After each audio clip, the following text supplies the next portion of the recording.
Dear world leaders, should we even call you world leaders? We're tired.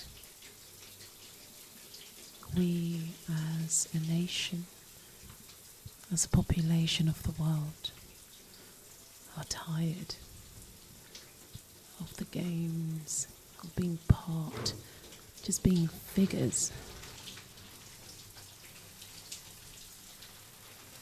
in your board games. We're struggling. Everybody's struggling. Everybody's feeling it. It's something. And it's in one form or another. It can all be in the same form, yet different at the same time. Someone somewhere is relating to something that somebody is going through. And we are exhausted of the bad. We're exhausted of it. We have gone too far left, and we need to make it right. I fear for the next generation, the generation that we are birthing, the generation that we are creating.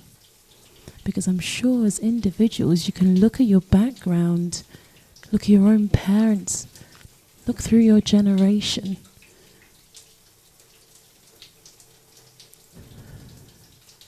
And realize that it's the same insecurities that has been passed down from generations upon generations.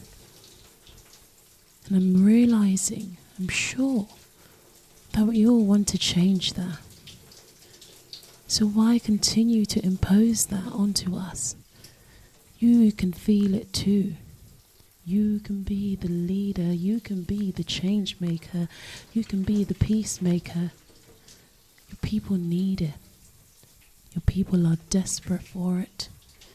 Your people are tired and we want it. Life's hard. And we are struggling.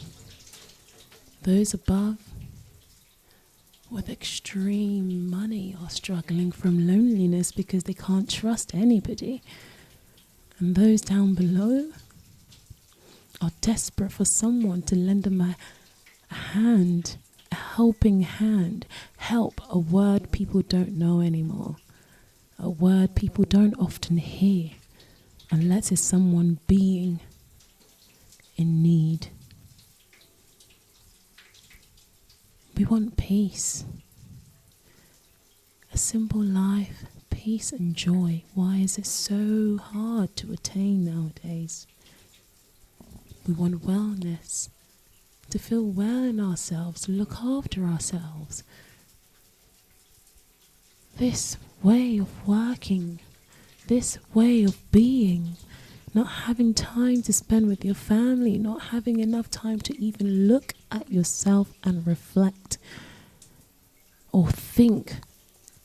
We've not thought for so long that we are scared of our thoughts. We are scared of allowing ourselves to go there. And I think you guys need to let yourselves go there too.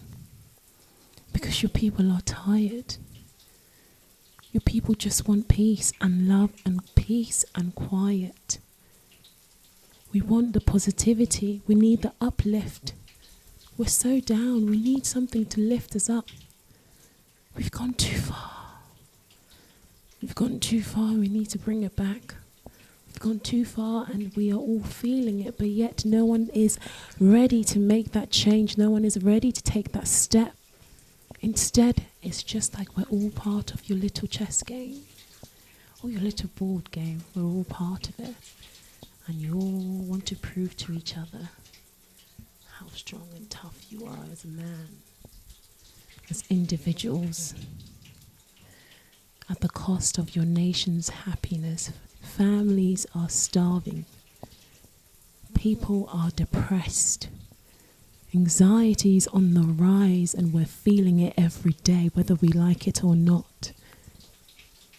It's torture. It's pain. It's punishment. We don't want to feel this way. We don't actually like it. We're not happy. We want to be happy. I'm sure everyone can feel me on that. Everyone can relate. We all want happiness. We've not felt it in so long. Cost of living is on the rise. Not only in Britain, but I can assure you it's on the rise everywhere. Every corner of the world. People are working tirelessly. So much just to provide and put food on the table. Just to survive. Taking parents away from their children. Go give your child to someone else to look after them while you go and work for peanuts. Spend all your time away from your child. Never get to engage with them. Not properly. Not as much as we would like to. We want more. We want more, and if we need to go back in time, then we should. We must. It is a must. We must go back. We've gone too far.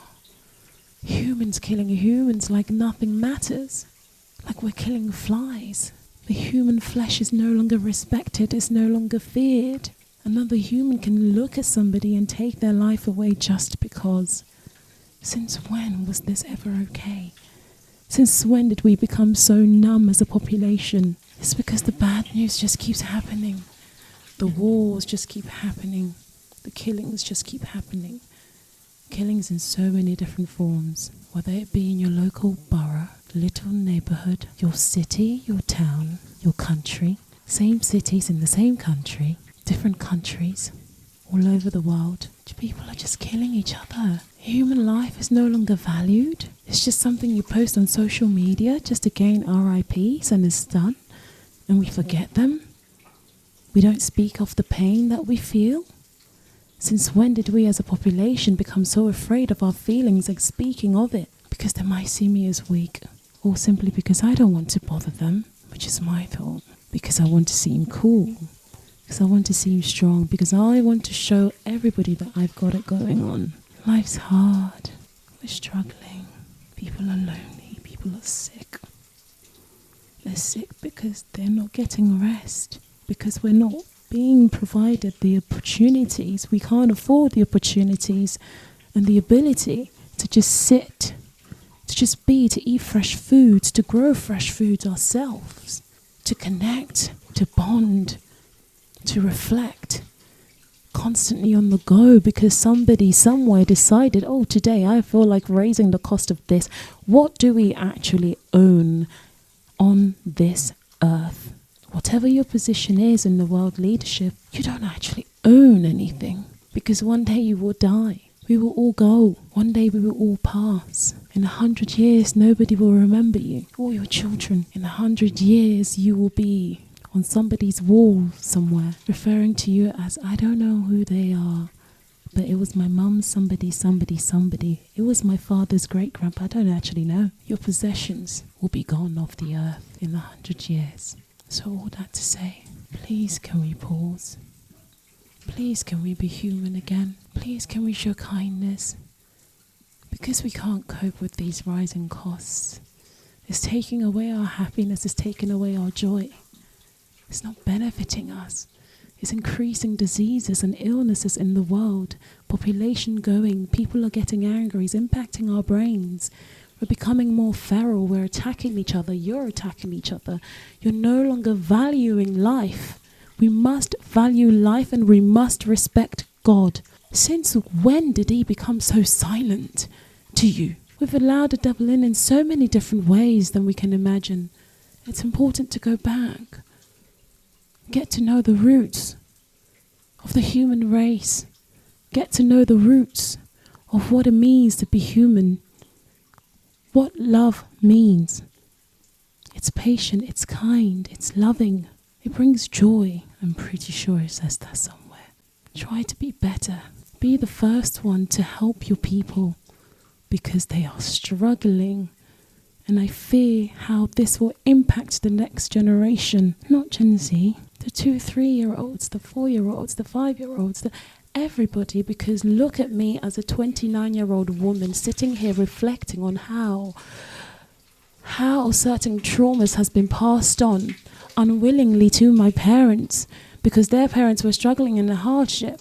how I'm unable to cope at the moment as a parent myself, as an individual with 3 higher education qualifications, trying to work to make something of myself, and I can't seem to do it. It's hard. And it's not just me, it's my partner too. It's hard for parents to not be able to help because they can't afford retirement at this age. It takes a neighborhood to raise a child. The neighborhood can't be there. The community's not there because everybody's stressed, everybody's tired, everybody's angry, everybody's annoyed. We're not being allowed the time to rest. It doesn't matter where you are in life. Children missing out on opportunities to actually learn what it means to be alive, to be human, to go outside, to touch grass. Parents not being allowed the opportunity to be able to take their children to the parks. The time to just sit down and bond with your lover, to go visit your parents because you got some time off, because you've got enough money to be affording. But now you have to race. You have to race 100 miles per hour as a human being on human legs to make pennies at the end of the month, to not see family to refill you, to give you the strength that you need, to not see friends to bring you the joy, to just sit and reflect, and that brings you the peace, and that peace is being missing. It's been missing for a long time. So if you didn't know, I'd like to end all of this by just saying, we're tired, world leaders. We're tired, Mr. Prime Minister.